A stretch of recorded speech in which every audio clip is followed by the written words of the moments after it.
The dirty laundry of Ruby Franke and Jodi Hildebrandt's crazy beliefs that landed them in jail have just been released, and it's far worse than any of us could have ever imagined. Jodi Hildebrandt just pled guilty to 4 counts of aggravated child abuse days after Ruby Franke just did the same. In today's video, we're going to be talking about the details in the plea deal, and you guys, what was going on behind the scenes was much more severe than what we had seen on display in these YouTube videos. This wasn't simple emotional and physical abuse. It was full-on torture, and it was inflicted on both of Ruby's children.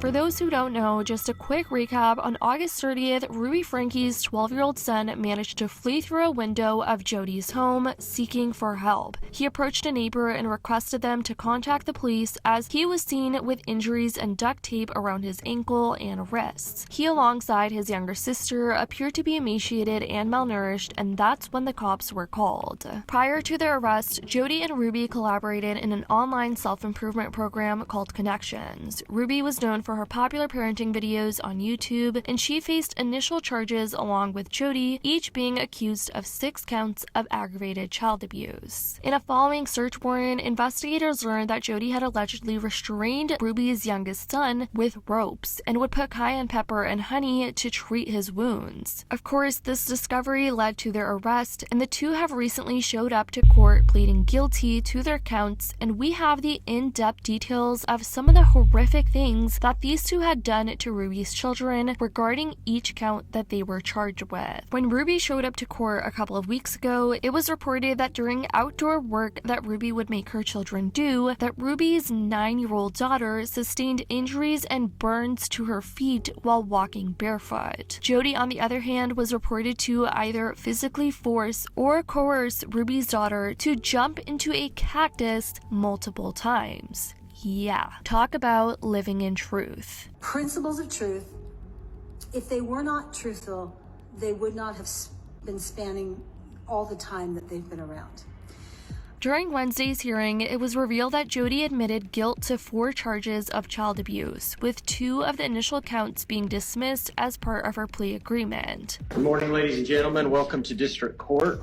We are here this morning in the matter of State of Utah versus Jodi Hildebrandt. We are scheduled for a waiver of preliminary hearing. Mr. Terry, appears you have just handed the court a signed plea agreement. That is correct, Your Honor.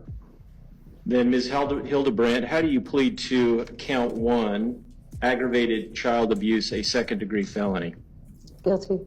And to count 3, aggravated child abuse, a second-degree felony? Guilty. To count 5, aggravated child abuse, a second-degree felony? Guilty. And to count 6, also aggravated child abuse, a second-degree felony? Guilty. All right, then the court orders the preparation of a pre-sentence investigation report and sets sentencing at 10:30 a.m. on February 20th. Thank you, Your Honor.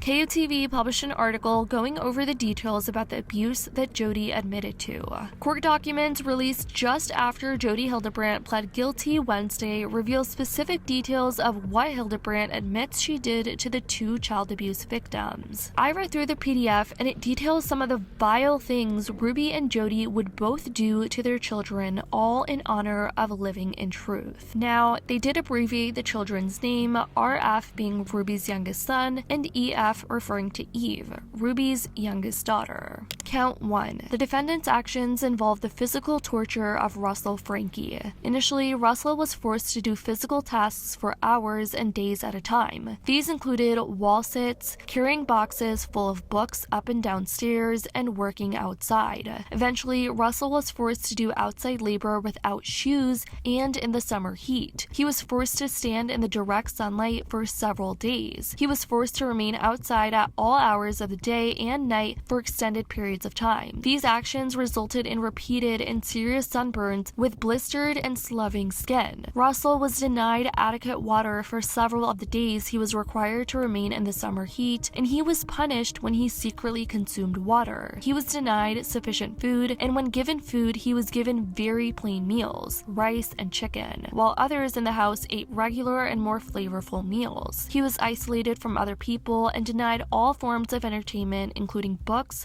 notebooks, and electronics. In addition, after Russell attempted to run away in July, his hands and feet were regularly bound. Binding included being tied to an adult and to weights. Many times, the binding included using 2 sets of handcuffs, one on Russell's wrists and one on his ankles. At time, with Russell lying on his stomach, ropes were used to tie the 2 sets of handcuffs together so that his arms and lower legs were lifted off the ground. The bindings resulted in injuries to Russell's wrists and ankles where the handcuffs cut through the skin and damaged the muscle/tissue. Count 2. The action described above caused severe emotion harm to Russell Franke due to the fact that they began in May and escalated throughout the summer months. Additionally, the defendant and other adult regularly sought to indoctrinate Russell Franke and convince him that 1. He was evil and possessed, and 2. He needed to willingly be obedient and avoid punishments, and 3. The punishments were necessary to repent. He was also told that everything that was being done to him were acts of love. Count 3. The defendant's actions also caused severe emotional harm to Eve Franke. Other than binding and specific instances of abuse Russell was subjected to, Eve was subjected to the same treatment as her brother. She was isolated and forced to do the physical tasks, remain outside, and denied food and water. She was also repeatedly told she was evil and possessed. The punishments were necessary for her to be obedient and to repent, and these things were being done to her in order to help her. Eve was convinced that she was evil and needed to go through these things in order to repent. This is honestly so sad what these children have had to go through, and I can't imagine what they have to go through afterwards and sort of just unwire their brain from all this torture. And the last count, count 4, the defendant's actions caused 2 or more physical injuries to Eve. She was forced to work outside in the heat barefoot. She was also forced to run barefoot on dirt roads for an extended period of time. Eve's feet were repeatedly injured and she was repeatedly sunburned. When examined on August 30th, these wounds were apparent by scabs, blisters, and sloughing skin.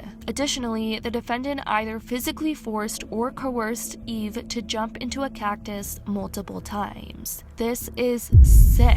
I mean, what kind of a parent would have to come to this conclusion to think this is the right way to treat your children? It's just sickening, and I can't believe that this went on for so long. Now, as far as the sentencing goes, each of the 4 counts carries a potential prison sentence of 1 to 15 years, according to the filing, and Jodi's sentencing hearing is scheduled for February 20th of 2024, so we'll have to see what goes on as far as the sentencing up until then. But it's just so crazy to me that this went on for so long again, and together these two were just doling out advice all over their YouTube channel and social media, promoting these honest lifestyles, using their brand as parenting role models to conceal what was happening behind the scenes. If anything, this story does show that the truth always comes out in the end, and hopefully justice will be served. I want to know what you guys think about the plea deal of both Jodi and Ruby that has come out recently. Let me know what you guys think in the comments down below. I love you guys so much, and as always, I'll see y'all in the next video.